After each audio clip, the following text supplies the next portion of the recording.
sagalee qeerrooti. Sagaleen qeerroo torbaanitti guyyaa sadii diddaa uummata Oromoo fi saboota cunqurfamoo impaayera biyyattiin mara akkasumas shira mootummaa abbaa irree wayyaanee kan gabaasudha. Kun sagalee qeerrooti.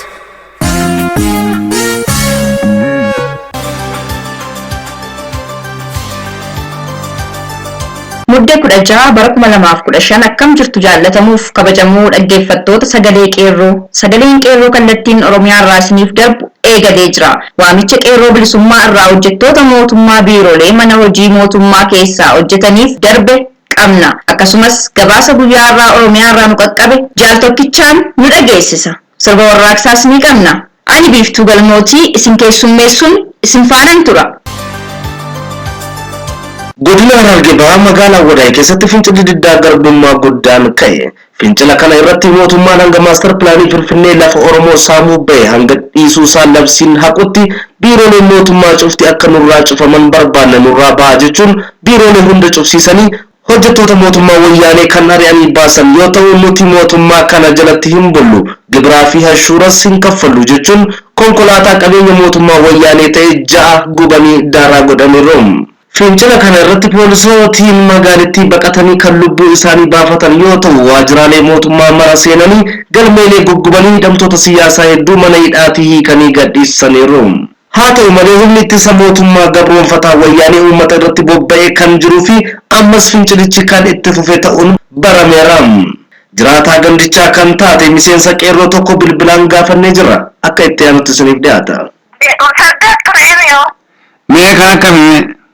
Makina fagumani polisota ushikari ani dutile biro baradi tedile hono biro garawa karakara kale bule bule kita kata nagari tadi akasit kono jare masjid majra ya rumah itu pakai sini tiran sama petani itu mau asal berbadani akan aku no dile itu ya mungkin itu hampir satu dile punya hayam tuh pembetu Kamini? Wala ito po jira dibila gusto na po tsaka isa gulani dati aras ko ng gumma tumulay sigiran. Jari? Jari wanti magwar tadrana wala makalaki na ito mo. Wala makalaki aye. Sasabi. Nama adjacent ka po namni duera namni kanya? Namni duera. Namni kadu? Kalau itu sedih, amma mau nanti mana kita jadi jari. Aye. Aku sedih, anam terkaka wanda ada mbak, ada sedih mana nanti harus kamu mana kita jadi jari. Ebelu sani kuba kabda. Abu itu kasih kamu kan toko benda bersih jari. Toko so apa kayu rumah, karena ganda bersih ini tinggal ganda semangka. Ijoollee maa wadaa'e miti? Gammaa nama karma caalchaanii kuranii dhaqquu jiran gammaa nama maccaama yaa'ina magaalaa karaa baadiyyaa mukaa walitti qabanii fuulli jiranii maalitti. Baankiin cabeera galees? Karaa baankii cabsuuf yaalaniiti. Baankiin hayi qabeenya uummata keenyaati hawaasa keenyaaf yaadee irraa wal dhorkanisa. Ofumaa irraa wal dhorka? Makiinaan ichaadha makiinaan ichaa gubani. Makiinaa ijaa kan eenyuti makiinaan kun? Makiinaan kan bulchiinsa keenyaa kan bulchiinsa magaalaa Wadaay. Kan bulchiinsa magaalaa Wadaay? San tolchaniinis. Odumaan isaaniitti wantoota jiru waan takka wantoota jiru awwaa hoteelli nyaanni alaabaa hunda bal'isnee irratti harkanii osoo taari'anii. Wallahi waan guddaa akka dalagaa wallahi halee bakka jira bakka hinaamoo. Yaani raasaniga? Wajira makalaagilee yettanii kana wajira kana wallahi kaashaa fuulatti Abbo jabaatan. Awwaday durii seenaa guddaa qabdanii jabaatanii. Wallahi akkasitti taphatee biyya kunandammaa taphatee humna waasa kushaati jira yoo gara deemu jirame. Akkana kunoo. Wallahi duraan hin kaasanii maal uummata akkana uummata duraa dhiyeetin akkanatti keessatti haaraha. Bakka agineen ibeenna mucaa tokko jiranii isaa wajjin hojjenna. Basi isin agarra isin bakka uummata akkanaati uummata bahula jedhiin bakka buna dhugeenyatti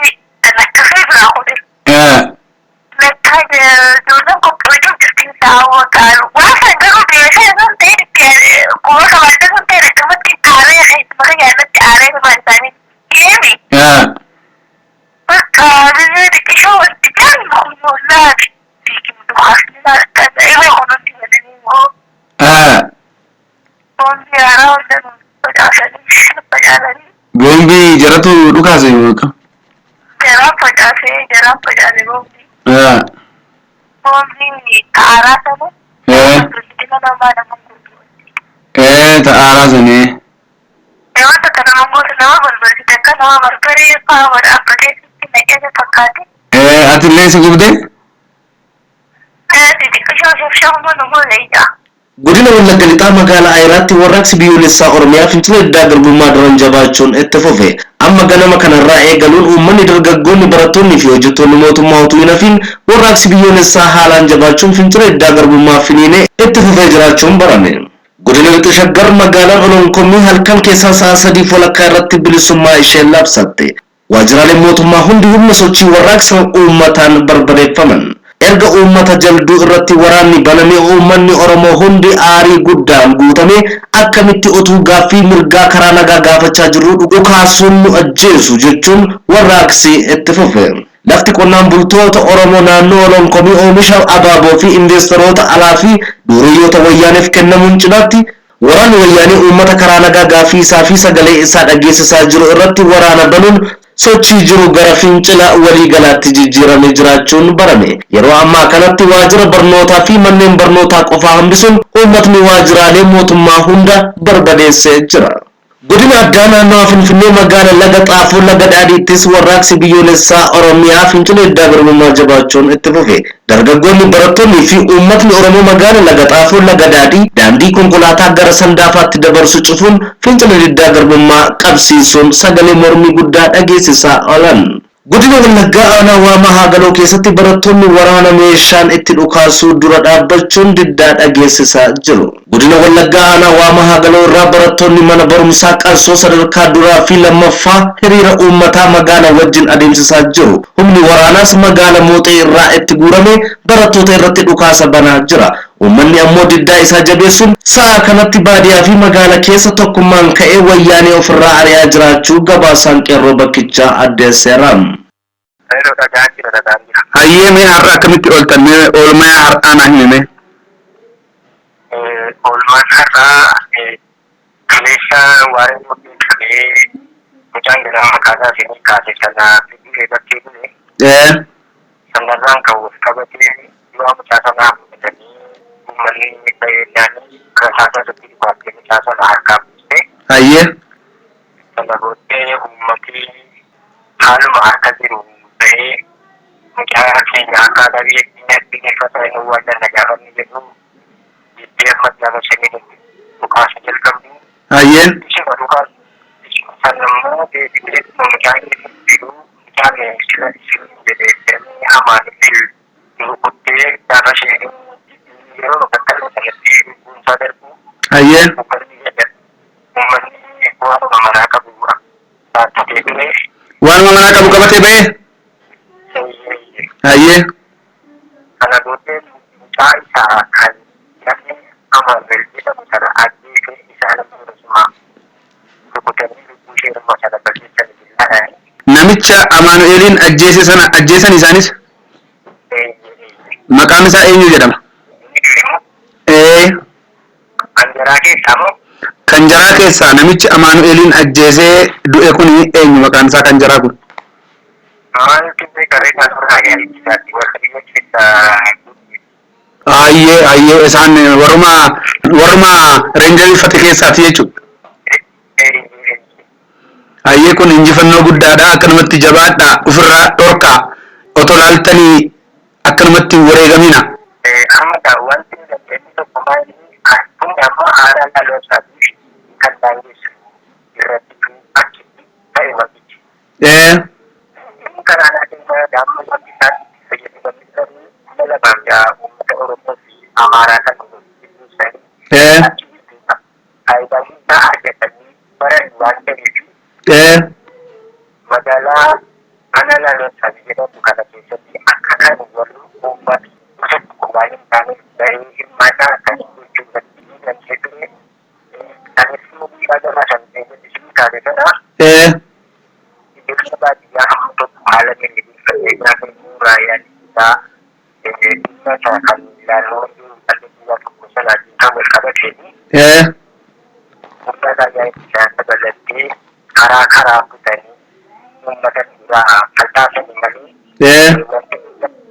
akan jadi mematuhi ada sebab-sebab itu juga masalah matiku kana kita karena yang melakukan ini bisa ini umani toko tahe amma dimma orang ko fami diwati kan ini kan dari tahu kai aku kana ni jadi wasu cuma apa ini kan akan berapa pokok yang ini umat itu ada sa jadi ko kan bisa ini harus bisa dan ini cara belajar bisa aja pada akan ya dan pokok EU mudah cara di pada berapa pokok akan ini yang berjalan butuh tidak karena lalu kali sana ini kaji da wata jadi ini bisa kan saya kaji da wani dan mu abu man aje ni shukran na wurin wallahi lati da ke ni ya ta ni to wallahi kam an ji sai kira amma ka ni ta ana sana na ni shi ne ne mata da tuna wai kana kita cuci seni ini bikinnya nasi dan ini bisa nimol dilakukan lebih jauh karena bagian melalui awalnya sebagai aktif polis yang kita ada berani satu proses dari dan dia dari dalam perspektif dalam apa dia achuma isaan keessa nama biraa kan madeessitanii qabdu kan biraa ini shedul dari hospital keessatti Ayyee kunis injifannoodha madeessuunis hojiitiin ala gochuunis injifannoo guddaadha. Oduu biraan fincila diddaa garbummaa kaleessa shawaa kibba lixaatti gaggeeffamaa ooleen manni bulchiinsa aanaa qarsaa magaalaa leemman gubatee ooleera. Itti gaafatamaan barreessaa waajjira aanaa qarsaa kan ta'e haadha manaa isaa fi isa reebichaan gadi baasanii sabboontonni Oromoo mana jireenya isaanii irraa gadi baasanii gubanii jiru. Manneen ijaarsaa siyaasaa garaagaraa aanicha keessatti argamuu fi waajjiraaleen poolisiis gubatanii oolan. Haaluma kanaan fincila diddaa garbummaa itti fufee shawaa lixaa irratti gandootni garaagaraa of bilisa baasanii jiru. Magaala daandii ganda Awwaash Baloo jedhamuttii fi magaala Ginciitti diddaa ka'een namootni lama lubbuun darbuu isaanii kan gabaafamee jirudha. Warshaaleen garaagaraa yookaan dhaabbataan aannan oomishu warshaa jassoo konkolaataa jassoo fe'u sadii fi warshaa waraqaalee gubatee badee jira. Ona Gindabarat jalduu keessattis namoonni hedduun madeeffamanii jiru. Magaala Kaachesii keessatti namni tokko du'eera. Daandiiwwan konkolaataa cufamanii oolan har'a kanumaan itti bari'ee jira. Maaltu ture mee kaleessa naannoo jalduu? Nantinisa naannoo jalduu maal kana formation isaa kaleessa allee turre naannoo jalduurraa ammallee kan qabbanoonni kan isaan ganamayyuu naa bilbilanii turanii. Ayyee. Naannoo jaldu kanuma nan bira darbaa gara abuunaatti wanti dhufe abuunaan akkuma jiruuni uummanni isaa barataan isaa sumaan isaa wal qabatee gara baadiyyaatti gadi bu'ee jedhanii. Ayyee. Konkolaataa baay'eedhaan makkanaa kan akka jirutti kan natti himame. Ayyee. Sanarra darbee achirraan karaa meeshaa amma ammaa kanadha kan naa bilbilame daqiiqaa 20 dura. Ayyee. Karaa meeshaatiin achirraan raayyaan ittisaa kun akka garaa jirudha kan natti himame. Ayyee. Asiddoo keenya immoo xiqqoo shaataa awwaallee gurbaa isaa tokko isaarra ture. Bakka kam jirtaati amma? Anama magaaluma keessa hin jiran. Ayyee jechuun magaalaa jalluuma? No, Kaachisi. Kaachis jirtaati. Kanatu hin jira. Asimmoo yaa wanti qorree hin jiru. Isaan keessa deemu gara qarreeroolee maal kana gara ganamaa sochii ture. Ayyee. Amma isaa kanarratti immoo afura gaalii isaatii booddee taa'isa keenya jiraachuu danda'e kana yaada kana jira. Ayyee guddaa galatoome. Mee konkolaataan kan warra makalaakaa kan gubatee jira guyyaa kaleessa moo hin gadde? Kaleessa gara ganamaa natti fakkaate. Ayyee. Kanadha. Ayyee mee maal dhageesse maa isa? Konkolaataan magaalaa keessatti kan gubate kan ambulaansii wayidhaadhani. Amma kanaa garuu naannoo harootti kan inni gubatee jedhani. Naannoo haroo.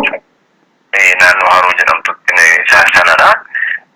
Garuu qabatama daldala yaadaa ture kana qulqulleeffachuudhaaf silkiin isaanii baay'ee rakkisaadha warri abuunaan durumaan iyyuu. Dhugaadha. Kanaaf silkiin isaanii baay'ee rakkisaadha waan ta'eef inni sii kennu amma akka inni dhibbaan dhibba dhugaadha isa jedhu suni. Anillee ofitti akka kana jechuudha. Konkolaataan sadii gubateera jechuu qaama biraarraa dhaga'ee waan hin jiruuf. Waan akkanaa kun jira. Qabatamaan garuu tokkicha sirriidha. Ammatti tokkicha gubbaa keenyarra sirrii ta'uusaa jechuudha. Isa kan garuu konkolaataan sadii haa gubatu malee konkolaataa raayyaa ittisaa isa jedhu suni. Qabatamaan bilbilli isaanii baay'ee rakkoodha. Hiriyoonni keenya achi jiru, namoonni baay'een achi jiru, biyya deemanillee achi jiru garuu bilbilli iddoo sanatti durumaan iyyuu rakkisa waan ta'eef sanatu rakkoo ta'ee yaadu. Konkolaataan kun ni kufe ta'inna meeshaalee irraa guurrataniiru jedhani qotee bulaan. Ni kufee miti odeeffannoon jiru. Odeeffannoo jiru jechuudha. Odeeffannoon jiru boombiidhaan kan rukutanii. Boombiitiin rukutanii? Boombiidhaan rukutanii. Iddoon isaammoo haala mijataa miti jedhanii sanaan booddee konkolaatichi kufee sanaan booddee uummanni itti yaa'ee waan akkasii kanarra kan jiru. Bilbilli hin jiru waan ta'eef. Otoo bilbilli jiraate achi ijoolleen jiru, namoonni jiru, firoottan jiru, isaan sanatti bilbilee antini guna garuu bilbilli hin jiru baay'ee rakkisaadha bilbilli isaanii. Dhugaadha bilbila kana ammallee miinsii biraan yoo barbaadame malee gara fuulduraattis isaan bilbila neetworkii laaffisuu danda'u miinsii ittiin kominikeet goonu barbaaduun barbaachisaa natti fakkaata. Waan akkasii kana gochuun dirqama ta'a. Sanadha inni guddaan immoo kominikeetiidha. Kominikeetiin hin jiru taanaan sochiin dhaabbata jechuudha. Dhugaadha. Kanadha ammaddoo keenya rakkoo inni guddaan rakkoo meeshaati malee uummanni isaa maalsaa akkuma jiru ni beeknas nutis keessa jira waan ta'eef nuti adda dureedha waan ta'eef waan kana kaleessa haasofni ture nama keessoona. Kanadha amma rakkoon jiru qaamni nu deeggaru jiru namni meeshaa ni jedhu jiru yeroo tarkaanfii ittiin fudhattu waan ittiin fudhattu jiru namammoo dhagaadhumaa fi uleedhumaa qofaaf gara tarkaanfiitti seentee waan hojii jajjabaa hojjechuun baay'ee rakkisaadha. Dhugaadha. Kanatu rakkoodha tokko. Godina Madda Walaabuu Yuunivarsiitii kaleessa mudde 14 bara 2015 yeroo lammaffaaf fincila garbummaa ka'een har'as itti fufee jira. Humnoonni waraana wayyaanee galma Yuunivarsiitii Madda Walaabuu buufatee jira. Har'as magaalonni Oromiyaa Wallagga Lixaa fi Qeellam Wallaggaa keessa jiran guutummaa guutuun fincilatti seenanii jiru. Hinteenyu maalumatti teenya jechuun uummanni magaala Dambidolloo, Najjoo, Amboo, Harargee fi kan kana fakkaatu kutannoon ka'an. Qeerroon godina Shawaa Lixaa amma injifannoo walitti fufaa galmeessuusaa itti fufeera. Miseensa humna ittisa wayyaanee yookaan makalaakiyaa poolis tokko har'a galaafachuun gumaa qabsaa'ota keenya maaster kiileriin mormuuf wareegamanii irrumaa jalaan suuta deebisaa jiru. Haaluma wal fakkaatuun qeerroon sabboontonni Oromoo godina Qeellam Wallaggaa kan Dambidolloo saroota wayyaanee humna jabaa fi meeshaa ammayyaatiin itti duultee magaalaa baadiyyaa walitti yaa'anii wal gargaaruun fuulaaf fuulatti itti bahanii adda argataniiru. Faajjii muichaa isaanis dhageessisuun warra afaan wayyaanee ta'anii hojjetan jala barcuma fuudhuun bulchiinsa ofii hundeeffataniiru. Qabsoon amma godhaa jirru wareegamni amma kaffalamaa jiru yeroo itti qabsoon waggaa dheeraa ija isaa itti argatuuf ka'edha. Akkuma beekamu fincilli garbummaa amma Oromiyaa keessatti finiinee jiru wayyaanee xumura itti golchuuf sadarkaa dhumaa irra jira. Fincilli garbummaa sadaasa 19 bara 2015 irraa kaasee gaaffii dhimma maaster pilaanii wal qabatee Oromiyaa keessatti dho'een hanga har'aa ture walirraa hin cinne kanarraa Oromiyaa lixaatti ta'ee jiru diddaawwan darban irraa adda isa taasisa. Shawaa Lixaa bosona Cillimoo jedhamutti waraana wayyaanee fi uummata gidduutti waraanni guyyaa guutuu gaggeeffamaa oole. Dhukaasni guddaan osoo walirraa hin cinne uummata irratti dhukaafamaa ooleera. Uummata keessa dhaabbachuunis qaamni hin beekamne lola wayyaanee waliin gaggeessaa ooleera. Waraanaa fi poolisii wayyaanee keessaa kanneen hojiin ala ta'an humna ittisa biyyattii keessaa namni 2 tarkaanfii uummataan ajjeefamee jira. Har'a magaalota Shawaa Lixaa, Amboo, Jalduu, Gindabaratii fi kan kana fakkaatan keessatti uummanni bulchiinsa mataa isaa dhaabbatee jira. Har'a muddee 15 bara 2015 waaree booda kana uummanni baadiyyaa fi magaalaa gadhiisee miila qullaa tokko osoo hin hafin qabsoo keenya Finfinnee galchina jechuun waamicha waliif taasisaa oolan. Waraanni konkolaataa 40 ol godina Shawaa Lixaa yoo buufatu daangaa irraa waraana jiran kaasuun gara magaalota Oromiyaatti bobbaasaa jirti wayyaaneen. Oduma wal fakkaatuun godina Qellam Wallaggaatti uummanni sirna wayyaanee of keessaa baasee bulchiinsa mataa isaa dhaabbatee jira. Kanneen wareegaman magaala Dambidolloo irratti hanga nama 8 ta'u oduun achiin dhaqqabe addeessa. Uummanni yeroo ammaa bilisummaa isaa magaalota garaagaraatti mirkaneeffatee jira. Yeroon kun yeroo dhumaa ta'uunis fincila diddaa garbummaa hamma mootummaan wayyaanee abbaa irree aangoo isaa irraa lafa dha'utti itti fufee gaggeeffamaa jedha qeerroon bakkichaa. Godina Lixa Shaggar aanaa Illuu magaalaa Taajjii irratti gaaza summaa'aa fayyadamee diddaa uummataa dhaamsuu hin dandeenye wayyaaneen. Aanaa Illuu magaalaa Taajjiitti uummata gabaa irratti gaaza imimaanessu dhukaasuun namoonni baay'een hawaasni waa'ee gaazaa kana hin beekne karaa irratti kukkufee bakka jirutti reebichaa fi dhukaasa irratti banuun kaan ajjeesaa, kaan madeessaa, kaan ammoo mana hidhaatti guuraa jirti. Ammaan tana ammoo magaalaa Asgorii aanaa Illuu uummanni daandii cufee loltoota wayyaanee waliin falmii guddaatu godhamaa jira. Taajjii fi Asgoriin addaan fageenya kiiloomeetira 5 qofaa qabdi. Godina Wallaggaa aanaa Jaarsoo keessatti guyyaa har'aa barattoonni sadarkaa lammaffaa fi qophaa'inaa diddaa gaggeessanii mootummaa wayyaanee barattoota harka qullaatti gaaffii mirgaa gaafatanitti hanga ammaatti ukaasaa akka irratti oolte beekamee jira. Manni barnootaas torban tokkoof akka cufamu labsiin kaabinoota wayyaanee naannichatti labsamaa jira. Achuma ganda Haroo Birruu jedhamu keessatti yeroo sadaffaaf mormiin itti fufe. Guyyaa kana barattoota sagantaa galgalaa kolleejii Barsoota Naqqamteetti baratan itti humni bobbaasamee barattoota irratti dhukaasni banamee jira. Barattootni faffaca'anii waan jiraniif halkan kana uummatni magaalaa Naqqamtee akka isaan cinaa dhaabbatu bakkaa bakkatti bilbilaan walitti dabarsuun waamicha godhamaa jira. Kibba Lixa Shaggar aanaa Illuu hiriira mormii guddaan uummata aanaa sanaa barattoota qonnaan bultoonnaa fi jiraattonni magaalaa mormii godhaa oolan. Galgala kana ammoo humna waraanaa fi dhukaasa meeshaa gurguddaa itti bobbaasuun aanicha tasgabbii dhorkaa jiru. Kaabineen aanaa Kinfuu Iggazuu jedhamus uummata waliin walitti bu'ee miidhama guddaan irra gahamee hospitaala aanichaa akka jiru beekamee jira. Akka kanaan godina Kibba Lixa Shaggar aanaa Illuu magaalaa Taajjiitti guyyaa har'aa Muddee 15 bara 2015 ganama sa'a 3 irraa eegalee humni wayyaanee magaalaa kanatti bobba'ee uummanni akka hin daldalanne sodaa irraa qabaniin kan ka'e gabaa bittinneessaniiru. Aanaadhuma kana magaalaa Asgoriitti hiriira mormii sabboontota ilmaan Oromootiin uumameen humni diinaa gaazii summaa'aa fayyadamtee uummata bittinneessuuf yaalteetti. Magaalaa kanatti mormii uumameen jala kaattuun wayyaanee uummataa fi barattoota maqaa diinatti dabarsuun qabsiisaa jiran akka armaan gadiitti maqaan isaanii tarreessineerra. Akiliiluu Caakaa quunnamtii uummataa kan ta'e Tasfaayee Baayisaa manaajara magaalaa Asgorii, Tarruu Leellisaa kantiibaa magaalaa kan ture, Chombee Lammeechaa hojii kan hin qabne gurra diinaa ta'uun uummata rakkaa kan jiru Warquu namni jedhamu kantiibaa magaalaa kan ammaa kan ta'e akkasumas Naggasaa Mitikuu fi Dajanee Baqqalaa namoonni asii olitti eeraman kunneen uummata Oromoo aanaa Illuu keessumaa magaalaa Asgoriitti darara uummata keenyarraan gahaa jiru. Namoonni kun gochaa kana irraa hin deegan yoo ta'e tarkaanfiin uummataa fi qeerroo naannoo sanaatiin akka irratti fudhatamuuf jiru ni akeekkachiifna. Oduun keenya har'aa kanumaa qophiilee afaan waliin turtii gaarii. Waamicha fincila diddaa gabrummaa hojii dhaabuun ilmaan Oromoo hojjettoota mootummaa EPRDF, TPLF, OPDO'n sadarkaa hojii garaagaraa irratti bobbaatanii argamtan hundaaf.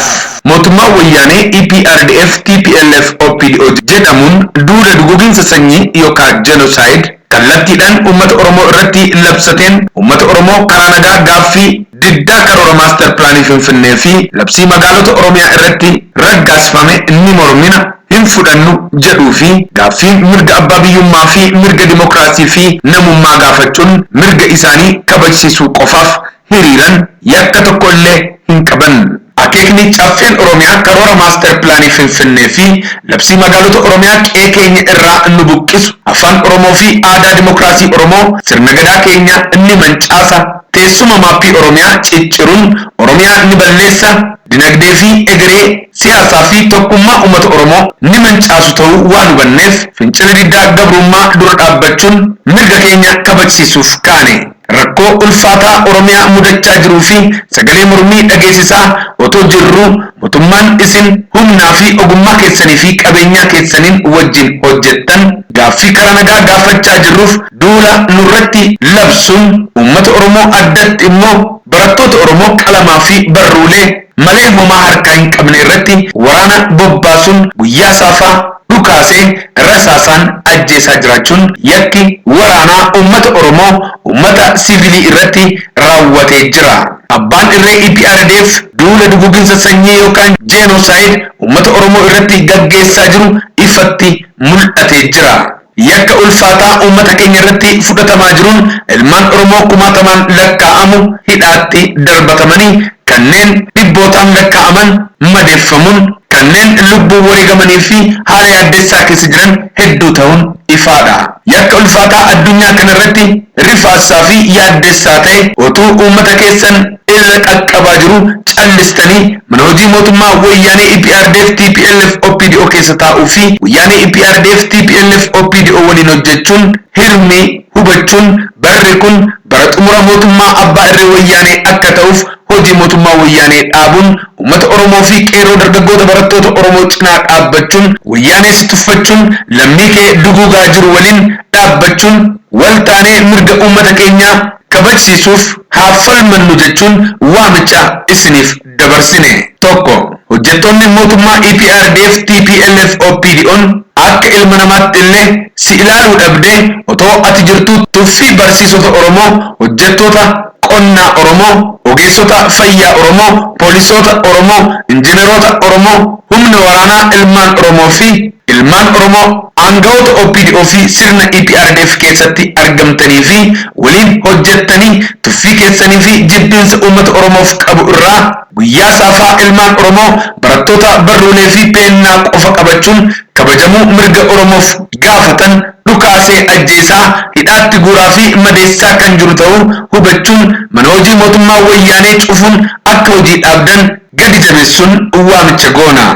Lama, yaa hojjettoota ilmaan Oromoo hamma yoomitti mooraa diinaa keessaa fi ala dhaabbachuun uummata kee tuffachiiftaa? Barri ni darba, maqaan hin darbu. Bakka jirtan hundaa dogoggora seenaa jalaa of baasuun harka wal qabachuun fincila diddaa gabrummaa qeerroon dargaggoonni Oromoo gaggeessaa jiranitti dirmachuun warraaqsa fincila diddaa gabrummaa keessatti qooda keessan akka baattan gadi jabeessuun waamicha goona. Sadii, yaa hojjettoota mootummaa EPRDF ilmaan Oromoo mootummaa wayyaanee hojjetaa cimaa mana isaa keessatti si godhatee sirratti ajajaa ta'e otoo ati ilaaltu ilmaan Oromoo duguugaa jiru kun otoo ati mana hojii mootummaa wayyaanee guutummaatti dhaabde torbee tokko keessatti akka kufuu danda'uu fi rakkoo guddaa keessa galuu danda'u beekii fincila diddaa gabrummaa hojii dhaabuu bakka jirtan hundaa walitti labsuun hojii dhaabuun uummata Oromoo wareegama qaalii kanfalee mirga isaaf falmachaa jiru cinaa akka dhaabbattan waamicha lammii fi Oromummaa isiniif goone. Afur, ilmaan Oromoo sirna mootummaa nama nyaataa wayyaanee EPRDF TPLF OPDO keessatti qawwee hidhachuun poolisii taatan, raayyaa ittisa biyyaa taatan, poolisii federaalaa keessatti argamtani meeshaa waraanaa isin harka jiru akka hin hiikkannee fi bakkuma jirtanitti gumaa uummata keessanii akka baaftaniif sochii bilisummaa uummata keessaniif akka gumaachitan gadi jabeessuun dhaammanna. Shan, duulli fincila diddaa gabrummaa hojii dhaabuun warraaqsa uummata keessan bira dhaabbachuun kun ogeessota fayyaa dooktaroota Oromoo ogummaa fayyaa uummataa eeganii fi tajaajila wal'aansaa kennan kan hin ilaallanne ta'uu dhaamsa dabarsuun nuti qeerroon dargaggootni barattoonni Oromoo waamicha lammii isiniif dabarsuun fincila diddaa gabrummaa hanga mirga abbaa biyyummaa uummata Oromoo kabajamuttii fi karoorri maaster pilaanii Finfinnee fi labsii magaalota Oromiyaa guutummaatti hin haqamnetti wareegama kamuu baasuun qabsoo kan itti fufnee jirru daran kan jabeessinu ta'uu hubachiisuun waamicha lammii isiniif goonee jirra. Injifannoo uummata Oromoof qabsoon itti fufa, gabroomsaan ni kufa. Qeerroo bilisummaa Oromoo.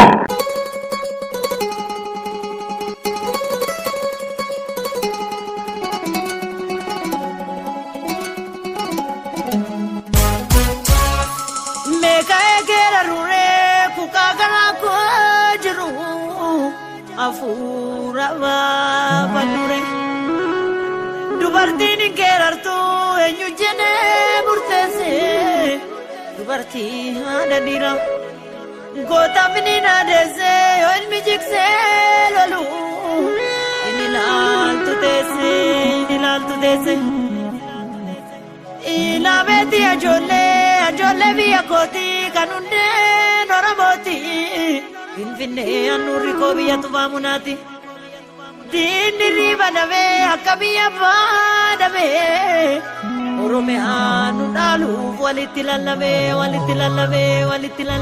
Finfinnee roobsi jabbii, Santaa roobsi jabbii, Sabbataa roobsi jabbii, Mukarbii roobsi jabbii, Laqxaaboo roobsi jabbii, Buraayyuu roobsi jabbii, Hoolotaa roobsi jabbii. Abbaan biyyaa Oromoodhaa irra duwwaan si rabbi. Abbaan biyyaa Oromummaa irra duwwaan si rabbi. Maastar pilaanii keessanii nuti hin feenu lafa kookiya. Lafa kaakayyuu kiyyaa hin mummurina dhiisa ntuutuqina dhiisa. Goota kaakilee keenya loon keenya tirrachiisa. Sirrii singalchina jettabbaa saayyeeni. Biyyittii as takkuma lubbuun tootis tanuma maal yoon ta'e biyyee. Gootaari mana baasee yartumaa kayakkiti. Waaf dubbiin hin galu qomoo fi gurgurtii lafa Oromoo gurgurtii. Joortuu roobsi jabbii, Galaanii roobsi jabbii, Caanjorraa roobsi jabbii, Arsiirraa roobsi jabbii, Dirreerraa roobsi jabbii, Baaleerraa roobsi jabbii, Adaamaa roobsi jabbii. Abbaan biyyaa Oromoodhaa irra duwwaan si rabbi.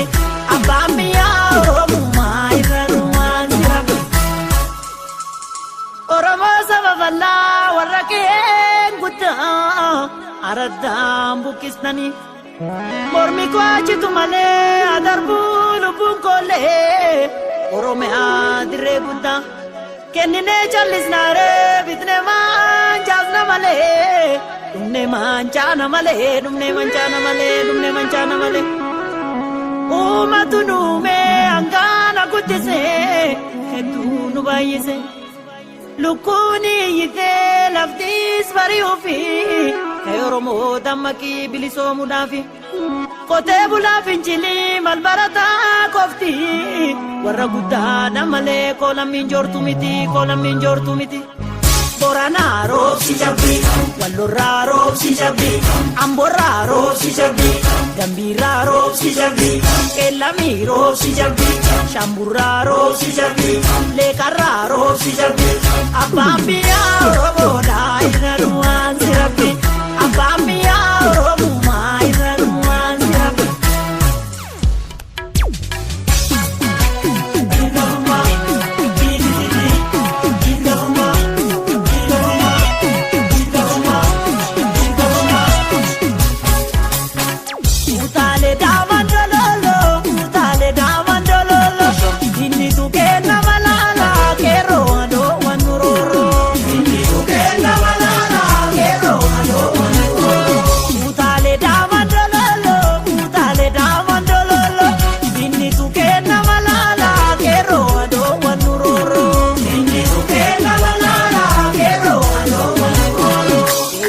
Geessemo Taataannu ka'ee qawwee Yeroo sochee ka'ee Alangeen cittee wal qixxee Qeerroon kan mala fixxee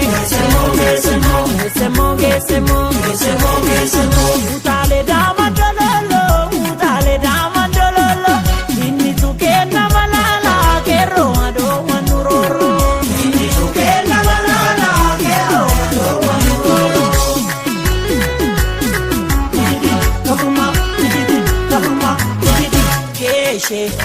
Geesse Qeerroo maaloo Eeyyeen addatti darbii bira darbii dawwee bira darbu Qeerroo loli lolaa dhiiroo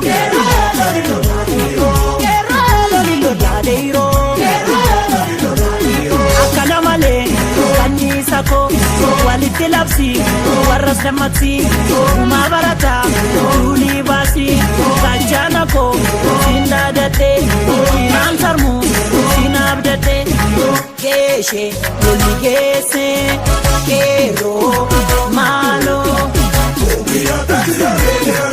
eeyyeen addatti darbii bira darbii dawwee bira darbu Qeerroo loli lolaa dhiiroo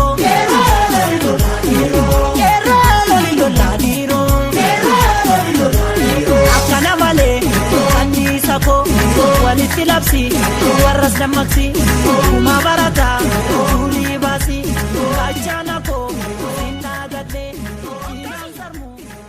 qophii har'aaf qabannee dhiyaannee kanumaan xumurame waan nu dhaggeeffattaniif galatoomaa jechaa qophii itti hanga wal agarru nagaan nuuf tura injifannoo uummata oromoof gadaan gadaa bilisummaati.